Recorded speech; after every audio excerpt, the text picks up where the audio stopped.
Welcome back to another episode of the Six Figure Creative Podcast. I'm your host, Brian Hood. I'm here with another guest-hosted episode. My substitute co-host with the most that doesn't work. My co-host, I don't know what to do with Mark Eckert. Come on. This is what, by the way, I'm just like, leave it all in, editor. Leave it all in. But this is what happens when we leave an episode to like Friday to record. Yeah, I mean, Brian literally said before we got on, he's like, dude, it's going to be a good one. I was like, dude, yeah, I'm all on board with you, bro. Just in case any of you guys are thinking, wow, what does Mark look like right now? I have a Winston cigarette t-shirt on. He does. I can confirm that. I don't smoke, but I got a bunch of gag gifts at my birthday party because, yes, I still have birthday parties because I'm very special. Yeah, how old are you now, Mark? I'm 28 going on 65, dude. Cute. Yeah, I feel old as ever. I got gray hairs. I forget things. Things are going great, bro. By the way, I'm in a much better mood from last week. Yeah, so last week was our burnout episode with Mark, where Mark was burnt out, and I was like completely refreshed off my vacation in Cancun. So this is a fun fact. Since you're 7 years younger than me, and 7 years ago was 2015. I think that's when we met. If you're watching this on YouTube, you just saw me do math with my fingers like a second grader. Yeah. In 2015, this is fun because I'll just show you how much further along you are than me, Mark. I had just had my first six-figure year, and I was just trying to figure out how to do this thing called business at a higher level. And the six-figure home studio, which was the first iteration of Six-Figure Creative, this specifically for home recording studios, was just launched that year. So wow, that's where I was at 28 That's how we years met, old. dude. Yeah. Well, because we had a bunch of mutual friends, and I like reached out to you, and I was like, "Hey, bro, let's chat," because I'm putting out ebooks and shit. I don't know what I'm doing, and you're doing it better, so talk to me. And then I went out to Nashville because I was playing some shows, and then we had like a bunch of mutual friends, and then happily ever after, now we're best buds for life. And you call me sexy and hairy all the time, and I call you up and complain about business. So that's great. Things are going great, bro.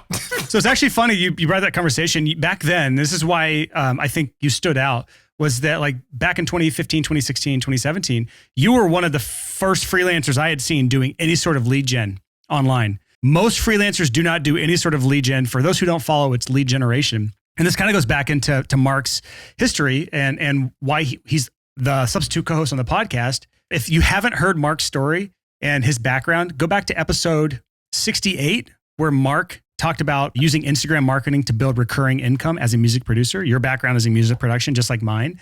And then you did another episode on episode 129. This was like a month into the pandemic, how Mark Eckert is running a thriving pop production studio despite being stuck at home. My claim to fame is I was the only one that was on there twice at the time. Yeah. Stoked. So from I've never done a proper introduction for you really, because like I just assume our audience knows who you are, but there's a lot of people that are just starting listening and they don't know anything about your background. So you've done a lot in the music production world, just like me. You were a six-figure freelancer before you eventually launched other businesses. And so that's kind of your background. But I want to hone in on a topic today that I think that you and I can riff on pretty well, because we both have a lot of experience with this, doing this in multiple markets and multiple businesses at this point.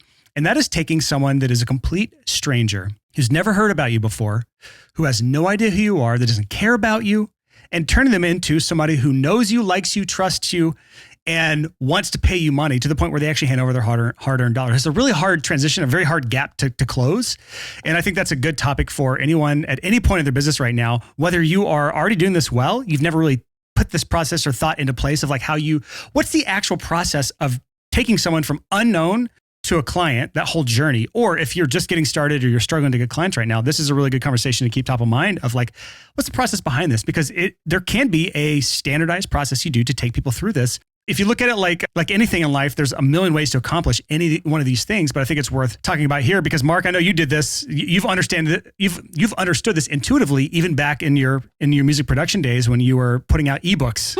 Yeah, that was so funny, dude. Yeah, I mean, some history about me regarding like building, I guess, a crew of people that you can connect with, like, I guess, remotely. Some people are going to be a little bit more natural at it. You know, they're more extroverted. Like for what it's worth, I got homecoming king. I have no idea how I did it. Did you really? I was the one Jewish kid in school. I have no idea how I pulled this shit off, dude. My mom's walking me onto the basketball court and she's like, Mark, this doesn't happen in the South. You might be the first Jewish boy in the South to ever get homecoming king. Oh, dude, I have no idea how to happen. Anyways, at the end of the day, you can kind of look back on that and you can turn that into how you function in business. A lot of people always talk about, how do I get more customers? How can they give me something? How can they give me something, right? How can I get, even what you just said, how can someone get their hard-earned cash into your bank account, essentially? That's essentially what's going on. That's commerce, right? But beneath all of that, how do you get married? Well, you probably are going to, I don't know, take someone out on a date first. You're probably going to meet their parents. Wait, you didn't just go straight up to Shira and say, hey girl, you're fine. Will you marry me? That wasn't the first move you made? I think looking back, she would have thought that was really sexy, but no, I did not have the ability to do that at that time. So she probably would have actually called the cops. But the thing is, you take it step by step. This could be friendships. Brian, I'm substitute co-hosting on this, but how long have we known each other? You trust me. At least 6 or 7 years at this point. Yeah, and have I been consistent over 6 or 7 years? Yeah. Have I always had your best interest? Probably. Maybe. I don't know. I don't know. 9 times out of 10. Come on. Well, listen, I went to your wedding and I didn't streak in front of everybody. So I didn't ruin things. You went to my wedding. And I returned the favor. I went to your wedding and I didn't streak in front of people there. And I actually even lifted you up on the chair as heavy as you are and did the whole, what's it called when you're lifting at the wedding, the person up on the chair and dancing around in circles? I think it's the chuppah. No, wait, I'm such a bad Jewish boy, but yeah, it's when you go up on the chairs. Anyways, the thing is, business and building relationships as friends are the same exact thing, in my opinion. If you are going into business as a "f you pay me," not only will it not work in 9 to 5 businesses, it definitely will not work as a creative, because everybody in the creative industry wants to be your friend too. And if you don't genuinely care about them, building a relationship with them, wanting their best interests, then it's not going to work. And that's how I built my production career. That's how I built thatpitch.com is, friends first, we can get married later. Yeah. And I'm glad you went there first, because I've been teaching variations of this concept since I guess 2016 or 2017. And actually my first big speaking gig that I did at a conference, my whole presentation was on something I called the complete client journey. And I did everything in that talk related to a romantic relationship. And so this just, the two intuitively match up. So we could probably just keep that theme for the rest of this, but let's just start from ground zero here, because I think this is where a lot of people is you are virtually unknown. And so let's bring this back to dating, because this is a fun thing to go back on our archives and memories of what it was like to date. But I can tell you right now, the loneliest I ever was in Alabama, living on 10 acres was where I opened my first studio facility, and 0 prospects for romantic relationships, because I never went anywhere. I never did anything. All I did was worked.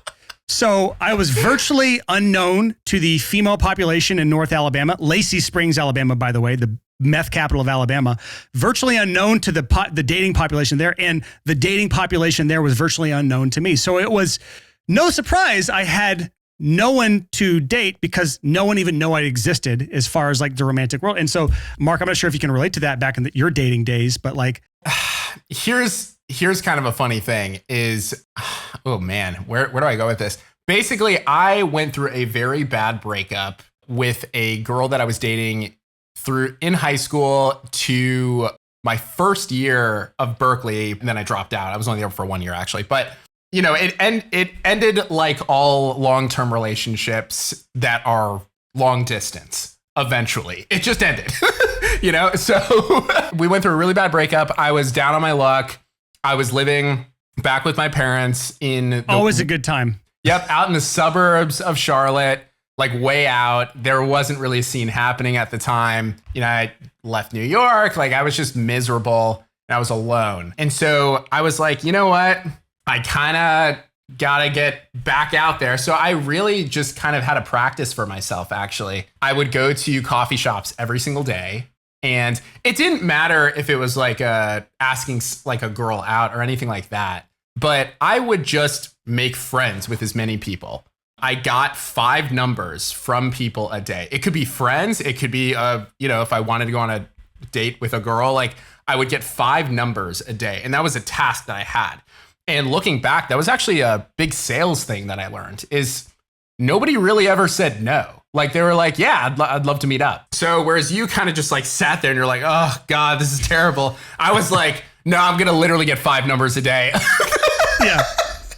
This is why you were married at like, what, 27, 26, something like that? Well, yeah, because I dated some awful people because of that. And that's why I was like 32 before I was married. See, yeah, I just knew how fucking amazing Shira was because I had dated so much at that point, and I really depleted options. I was like, you know what? She's fucking perfect. So, well, let's bring this back to anyone listening right now, because I feel like you and I are having a great conversation, and our audience is like, that's all good to know, guys. I'm glad to know your dating history, but what does this have to do with me and my freelance creative business? Think of it like this. Like if you are sitting around hoping people find you, hoping people are being referred to you, you're no better than me sitting in Lacey Springs, Alabama, waiting around for girls to find me. You're just going to be sad and lonely. So like the first step of getting a client is to become known. Because again, people do not hire you until they know you, like you, and trust you. Trusting is the last step. They have to know you first. They have to then start to like you. And then you become a trusted person that they can put their hard-earned dollars into your hands at some point, or your bank account, preferably. So that first step is just being known. And Mark, you did a great job when you were in your sad state of a big breakup, living alone, living with your parents again, which is never something you want to do in your adult life again. Like once you move out, you don't want to go back in. And you got 5 numbers. Yeah, this goes back to the nerdy objectives and key results. The objective was to get a girlfriend or get relationships, and the key result was the 5 numbers per day. Yeah, well, I mean, and now it's like if somebody doesn't want to work with me or something, like I'm like, that's fine, all good. Because like, yeah, most people didn't say no. They were like, hey, you're not creepy, you seem like a nice dude. Like, well, let's try it out. It's fine. But yeah, I mean, I think it really trained me. A lot of people are very, very scared to put themselves out there at all because they're really scared of judgment. I think that's probably something that any freelancer deals with, especially if whether you're meeting people in person. Let's say you're a producer, people tell you to go to shows. If you're a photographer, you can just meet people on the street. It's scary to put yourself out there and actually meet people. But you got to get over that, and you'll realize 9 times out of 10, people are so excited that someone reached out to them that day. Yeah, so that was my fear. It's like the fear of rejection or the fear of failure is a big reason why people stay single for so long. And it's the same thing in your business. You're afraid to put yourself out there like Mark. Mark, you're an anomaly. I know most people are not going to go to a coffee shop and get 5 people's numbers every day. Like you're lucky if you get 5 a week or 5 a month, most people, if ever. We can still all learn from your example, Mark, of like how we can apply that to our businesses, because you're not afraid to put yourself out there. I don't think that's necessarily a fear that you have.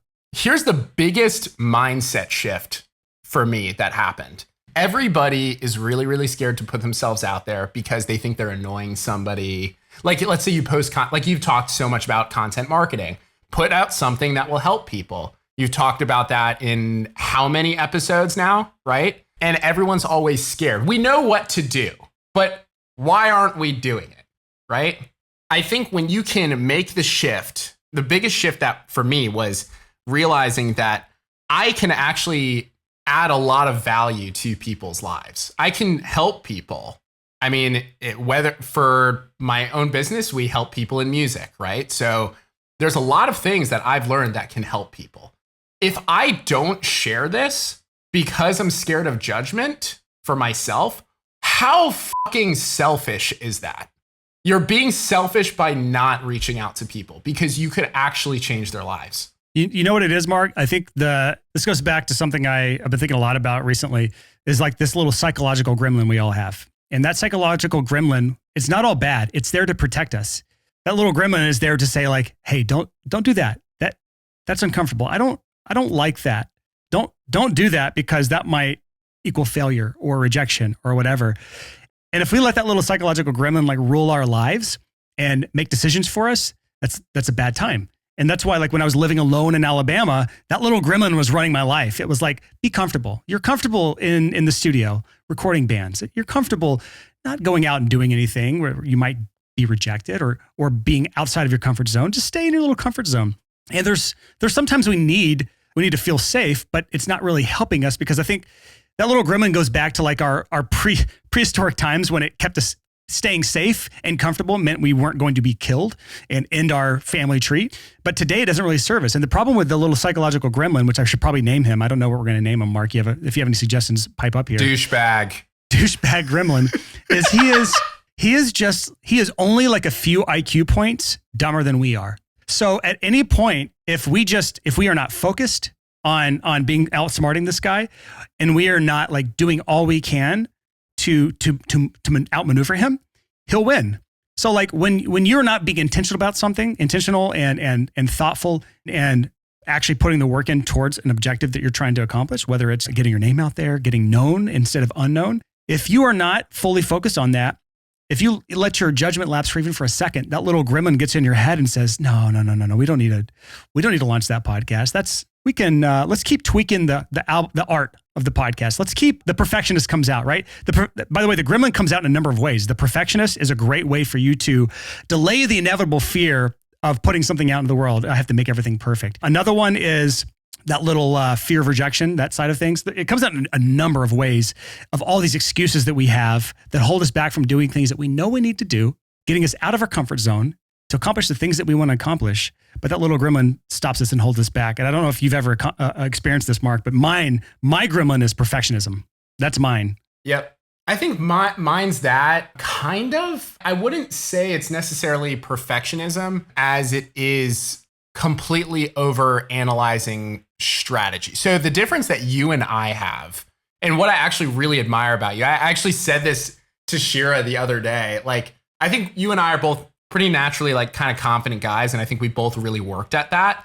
You know, again, you weren't alone in Alabama, but the thing that I really admire about you is you choose a direction and you go in it. You're like, this is going to work. It's already proven. I'm going to do that. What I do is, I think it's good and bad, is I literally ask every single friend I know. I get unlimited, because I have such an incredible network of people now, and I'm so grateful for that. But I will take everybody's advice, and they're all conflicting each other.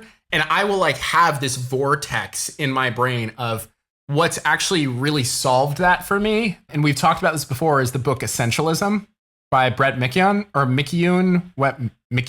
whatever. I don't know how to pronounce it, but he's great. And it basically talks about there's only going to be pros and cons. There's no right or wrong. That's been helpful for me, but I definitely overanalyze, man.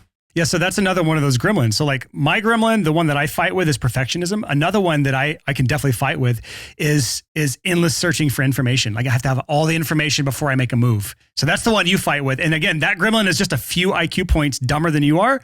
And if for a second you let yourself slip into that like thoughtless research phase, or I'm just going to call another person and get their input now because you called me yesterday and we talked for 30 minutes about something that you're struggling with right now. And it's like, I just need one more person's input. But all this stuff is delaying the inevitable decision that you have to make, or the inevitable action you have to take towards what it is you're trying to work towards. Yeah. And I think the reason why I overanalyze too is I have a delusion of there being a permanence to that decision that I make. Whereas what we talked about is like, you can have different iterations of what you do over time. Yes.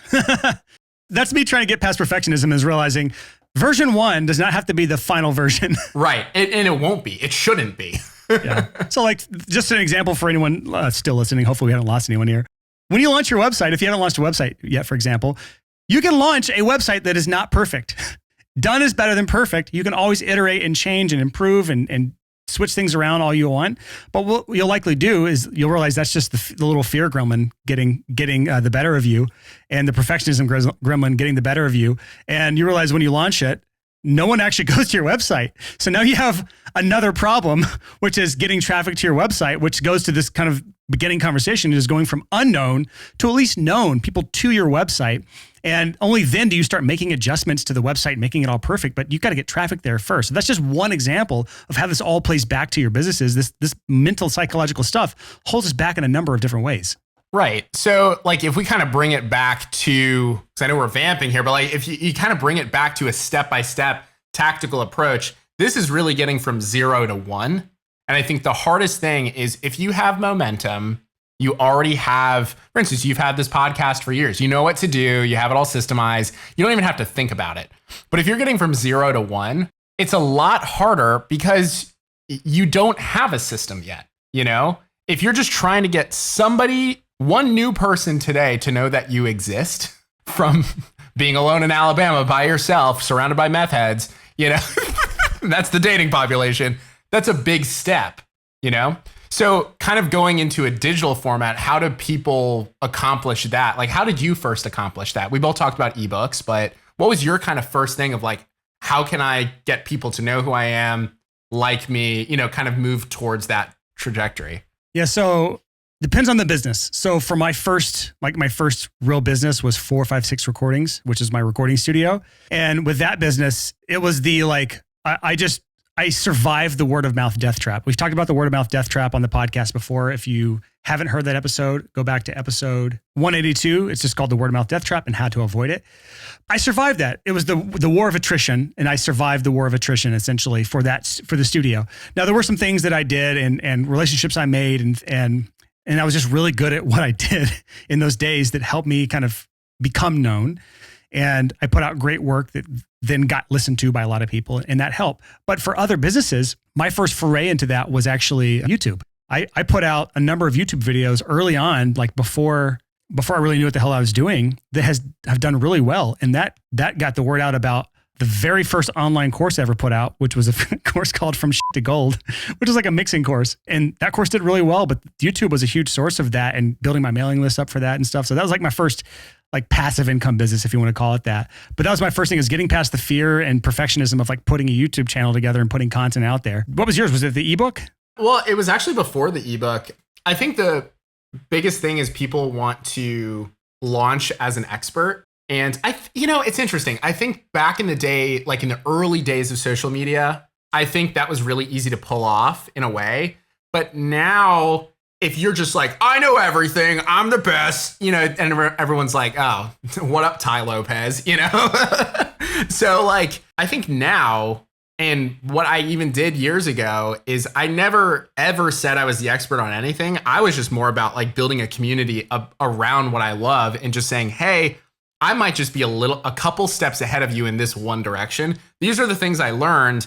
And I have some, you know, friends or clients or whatever that got screwed. This is how to not have this happen in PR, because that's a big thing for artists. It's also a big scammy industry that sucks the money out of a lot of artists. So I made a bunch of content originally around the type of music that I made. I just said, oh, I love this synth patch. You know, this is how I did it. Gave tips. But the next step is I came out with an ebook. It was originally called the Indie Pop Cookbook. Remember that? I think it was just like about how to run your live show, because a lot of people got the track. It was awesome. They didn't know how to perform it. And basically, for anyone who's not following and doesn't know the music world, it solved the problem. And that's the biggest thing, is like, first of all, in order to make that transition from unknown to known, we have to be willing to put ourselves out there. That's the first step. That's where we talked about that gremlin that holds us back from getting uncomfortable. Like, we want to be comfortable. We want to be safe. We don't want to have to face failure or rejection or any of these other things. We have to be perfect in all ways before we can launch it. Like, that's the thing that holds us from being known in the first place. But then to go from known to liked, that's where you actually have to start bringing value. Because like, I can give you a Super Bowl ad right now, and I can pay you like the $30 million it costs for your Super Bowl ad for whatever thing you're trying to do, or for your business or your freelance business. But really, like, it's probably not going to be very effective, because there's no reason for them to move past the known. There's nothing that's going to go from known to liked and then liked to trusted. And content is a great way to do that. The podcast you're listening to right this second is helping build that relationship, so that if you barely know who either Mark or I are, there's things that we're saying and doing and helping with that bring you closer to liked. Maybe that Mark's constant fact that he just plays into his Jewish life, and like everybody knows. Yeah. You know, like that helps him become more likable. But then to go from like to trusted, which is an even more important step, is actually delivering value of some sort. That unequal value exchange, like the Indie Pop cookbook you created was an unequal value exchange. They just gave you an email address. They became a lead for you, but they got so much value out of it that they said, oh my gosh, Mark knows his shit.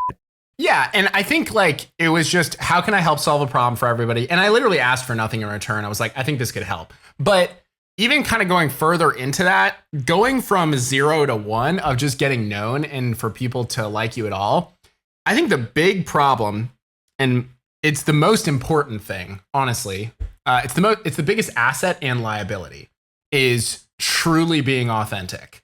Like I'm holding nothing back here at all. I mean, if you want to edit something out, I'm sure you will, but I'm not going to say. We edit a lot out of you because you're too much, Mark. You're too much for our audience. Stop it. Anyways, but I'm exactly who I am.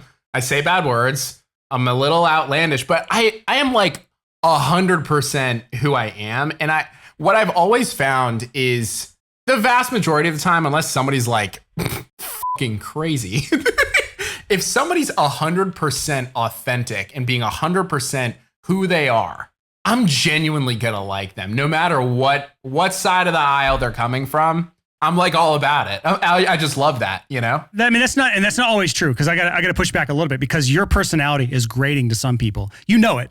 Yeah, some people don't like it. But the whole point, the whole point is, if you are always genuinely yourself, then you will self-select. That by its very nature will self-select. The people who are drawn to that are going to love you. The people who are not drawn to that will stay away from you.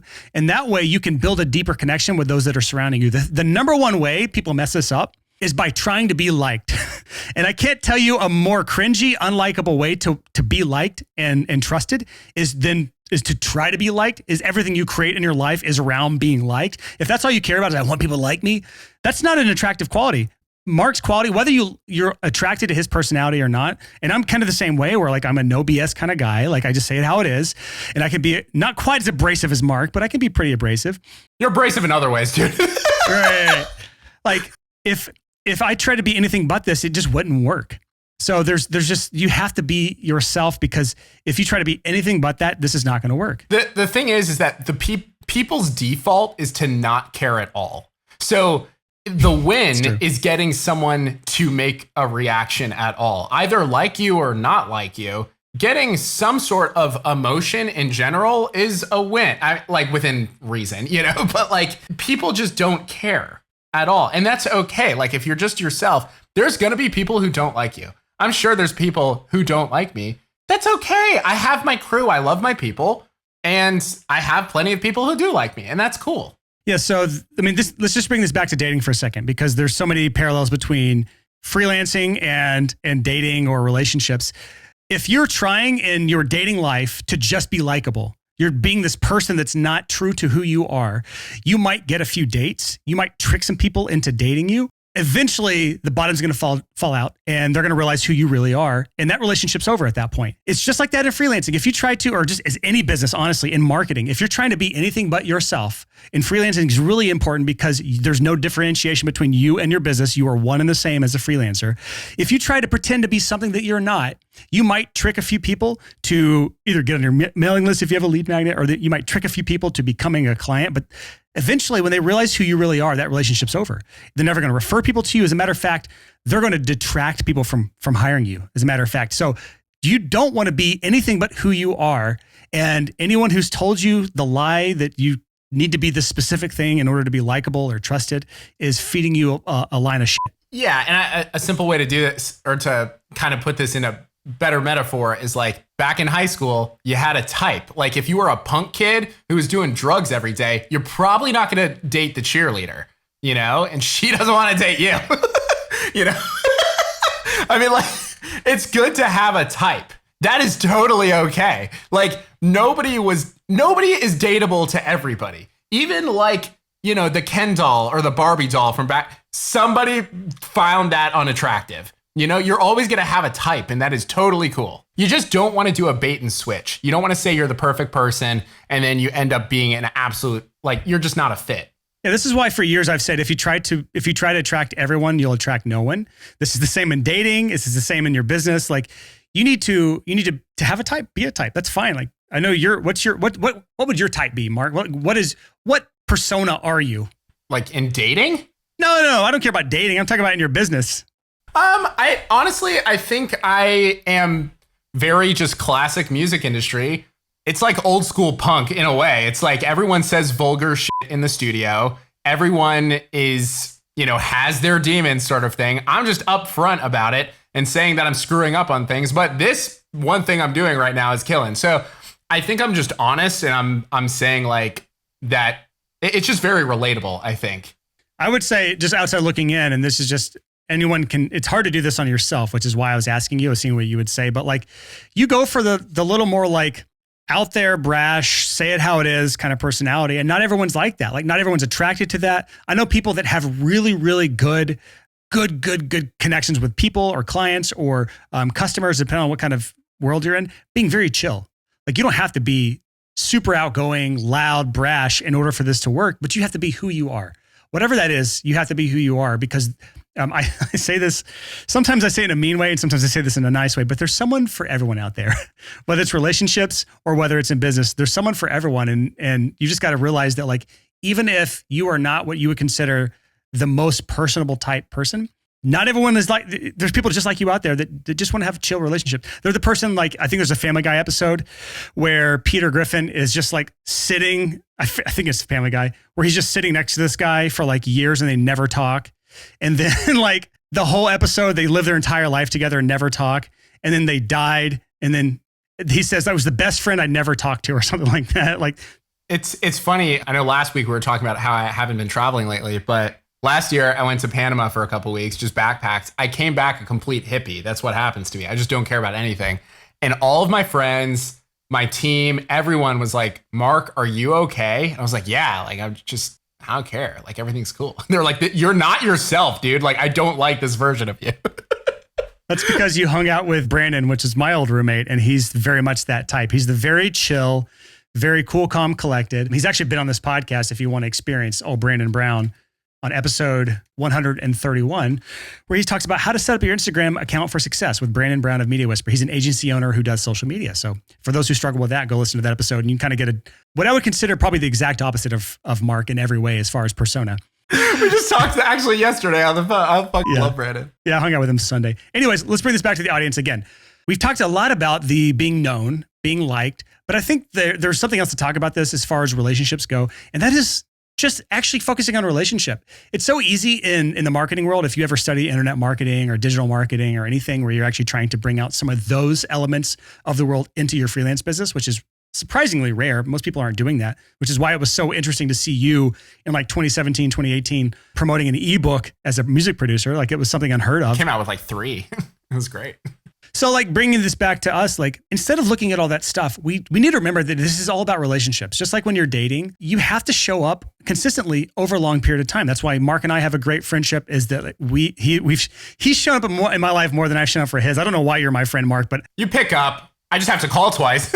yeah, exactly. But you've showed up consistently, and we've kept in touch, and like we've sustained this relationship over a long period of time that I think we miss that. When we get into like marketing mindset, we think about things as ones and zeros and numbers and quantities, and we forget that there's a human attached to this. So that's why I really like the romantic relationship that you and I have. No, I'm just joking. The romantic relationship kind of comparison between marketing as a freelancer and building a romantic relationship is because you cannot do, or at least you shouldn't be doing marketing on a mass scale in the dating world. Maybe there's a way to do it. I think Tim Ferriss actually did that one day where he did this experiment where he had like 10 different dates in one day, all lined up back to back at like the same coffee shop. And he had a virtual assistant doing all of the conversations for him. It was this bizarre, hilarious experiment that he documented on his podcast, which is, it was like legendary back in the day. He did this like probably 10 years ago, but it probably didn't work. He's probably not married to any one of those people that he went on the date with in that one day. But that just bring it back to us. We have to focus on the one-on-one relationship, showing up, being authentic to who we are. All this sounds like fluff, but it sounds like fluff because it's generic advice, but no one follows it. So yeah, those are my thoughts. We've all seen somebody put out content and they're like trying to appear bigger than they actually are. And it's just a big turnoff. Everybody knows at this point. Like also people not responding to DMs, like seeming like they're inaccessible or something like that. We're not in 2002. You can contact anybody now. Yeah. So any last kind of words of advice for somebody who is struggling to go from that unknown to known to liked to trusted journey with new people? People are either going to love you or they're going to hate you, but you have no control over anybody else's emotions. Just do what's second nature to you. Be yourself, and you're going to be so fine. Yeah. I'll finish this off with a quote from Grant Cardone. This is something he said at a conference. He went to the room and he just said, "Raise your hand in here if you've ever heard of me." And like about half the room raised their hand. It was like a couple thousand people in there. And then he said, "Well, let me just first say, I apologize that the rest of you have never heard of me." Because like basically his whole spiel, his whole deal, no matter what, he doesn't want to be unknown. Because if you're unknown, no one will ever buy from you. Like, I think the worst thing is to be unknown. I'd much rather be hated than unknown. That's what he says. And we don't have to go that far, but by default, if no one knows who you are, if someone doesn't know who you are, they will never hire you as a freelancer. That's something we have to understand. So by default, being unknown is a no. So the first step to getting the yes is to becoming known. And I feel like our audience has to be better about putting ourselves out there as creatives to become known.